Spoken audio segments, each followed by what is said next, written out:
কিছু ভাবি জানো তো, এটা দেবো সেটা দেবো, কিন্তু মানে শেষ পর্যন্ত কী দিতে পারি আমি নিজেও জানি না। কারণ ভিডিও তো দিতেই হয়। এবার এমন কিছু কিছু জিনিস আছে যেগুলো দিতে ইচ্ছা করে, কিন্তু হয়তো সময় পাই না করতে, কিংবা সময় পেলাম তা দেয়া হলো না। অনেক ভিডিও এরকম আছে। এবার তোমাদের যেটা বলছি, যে কারণে তোমাদের সঙ্গে আমি এই সকালবেলা চলে আসলাম। অবশ্য ভিডিওটা যাবে একটু দেরি করে। দেখো, আমি তোমাদের বলতাম না যে বাঁধাকপি বাঁধাকপি শুকিয়ে না এমনিই ঘরে রাখা যায়। তা আমার লাস্ট বাঁধাকপি, আজকে আমি সেটা রান্না করে ফেলবো। আজকে করি কি কালকে করি, কিন্তু এটার একটা গতি করে ফেলবো। দেখো কেমন ভালো আছে।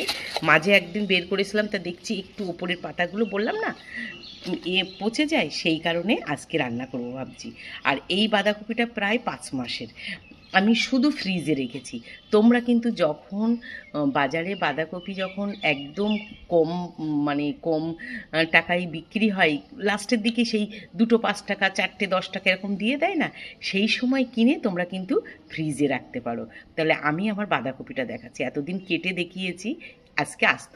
এই দেখো, আগের দিনকে দেখি একটু একটু দাগ হয়ে গেছে বলে না আমি এরকম ছাড়িয়ে রেখেছিলাম। বলো 5 মাস ফ্রিজে, কিন্তু এটা গুছিয়ে রাখলে আরও অনেক দিন রাখা যায়। তোমরা কিন্তু সামনের বছর থেকে সবাই ট্রাই করবে। কেমন লাগলো আমার এই বাঁধাকপি